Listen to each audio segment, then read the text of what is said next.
Hi guys, Flamwaste here.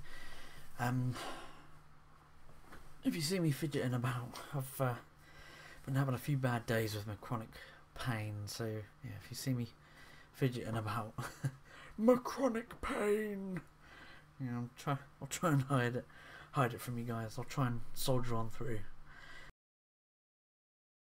The old question came to me recently: are video games art? Now, this debate has been done to death, back and forth. Some people say no, some people say yes. I'll give you the short answer. I think yes.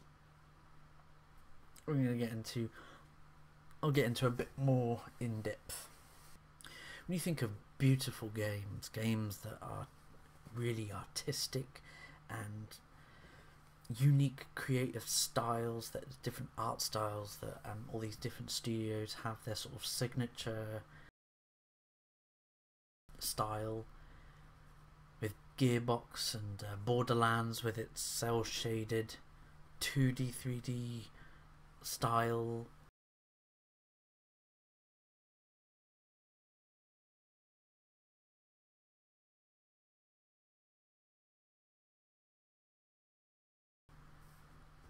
Or you have the more photorealistic games such as LA Noire that gave off that real 1940s style depiction of LA, with a gripping storyline of a detective with the photorealistic facial capture.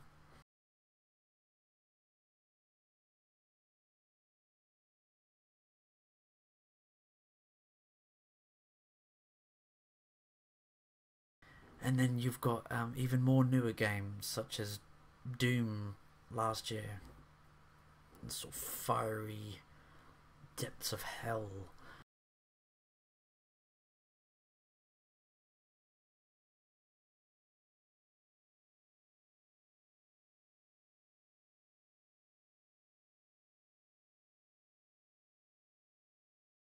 So games have that awkward balance of being art and also being a product, an appliance. And this is where people in the debate argue. You have Roger Ebert, an old film critic, saying, oh well, chess isn't art because it's a game with rules that you have to follow and abide. Same with video games. He tried to argue that games are all about winning, and I think, especially with a lot of modern games now, are very story orientated. They're more thematic.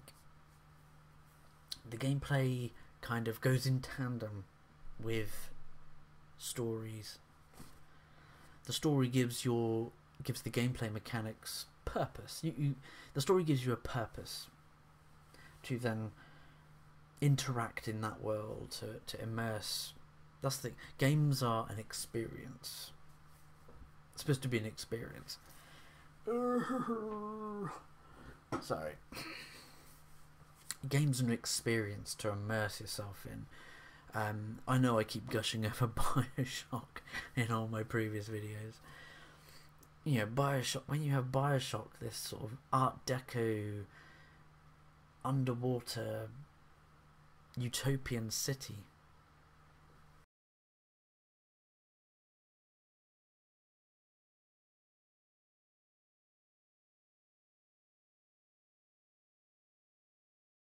you have beautiful vistas in open world games such as Red Dead Redemption, or the sleek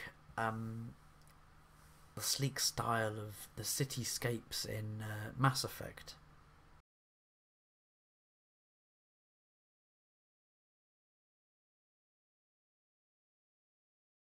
It's an experience. You're interacting within the story. You're an active participant rather than being passive. Say if you were watching a movie or reading a book, that's being a passive spectator. rather than video games, you're an active participant within the game.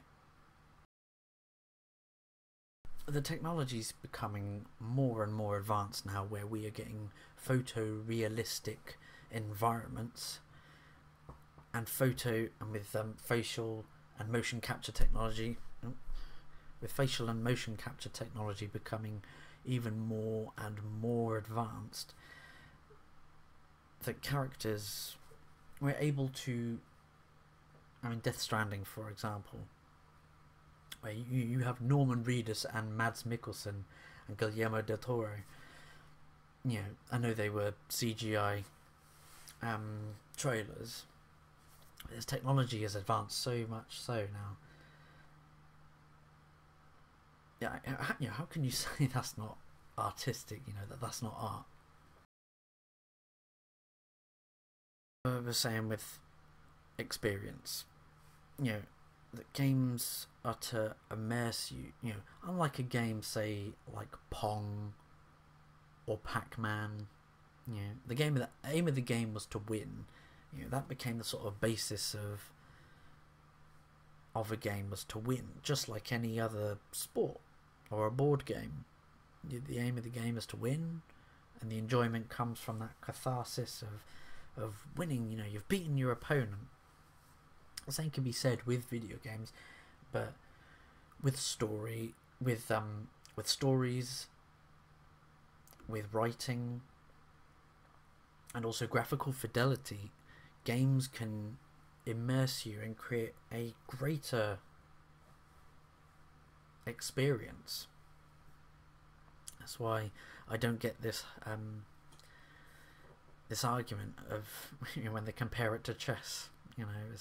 Games aren't just when you play most modern games now, most of the aim of the game isn't really to win.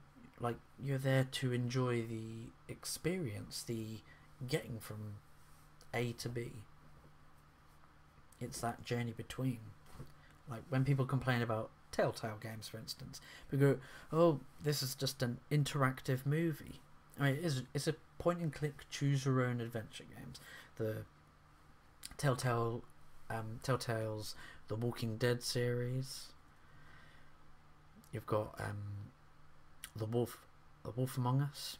And season 2's been announced, and season 2 for Batman as well. A lot of those are games they're enjoying the journey. It's not the destination that matters, it's the journey that is important. So it does kind of annoy me when people complain about, "Oh,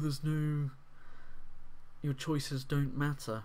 I'm like, well, when you play across the journey from episode to episode, that greater experience, that's the thing to enjoy.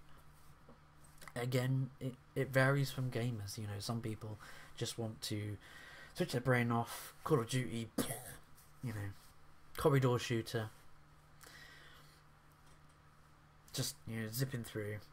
And then you have other portions of gamers that want to get lost and immersed in a fictional world of aliens and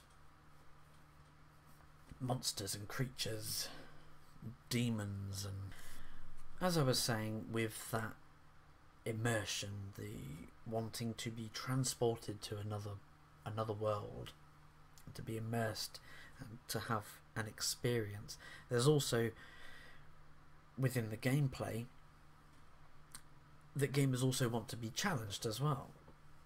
That's why that feeling of overcoming a challenge, of beating that boss. Fuck you, Ornstein and Smough on Dark Souls. I was tearing my hair out on that. That was frustrating as hell. I finally beat them. God.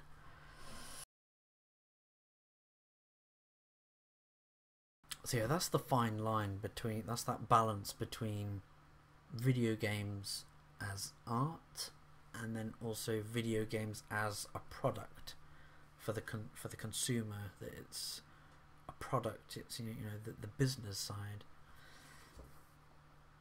But then again, people, other forms of artwork has been created for a from a consumer perspective. That they are a product. Movies and books are created as a product for the consumer, and those things have been classed as art. You have artistic movies. The creativity that a whole team puts into that, they're all putting their own little, they're contributing their own little piece to the grand, to the grand scheme of things of a project. That they invest several years in creating a video game. The industry has overtaken Hollywood. What, $100 billion? Video games have evolved to such an incredible place. I hope it continues to be ever more successful. For creators to constantly explore new themes and new stories, new characters, new situations, new environments, new worlds. Let me know what you think. Write a comment down. Don't forget to do all the like and subscribe stuff. I'm Flatmeister. I'll catch you guys in the next video. Bye.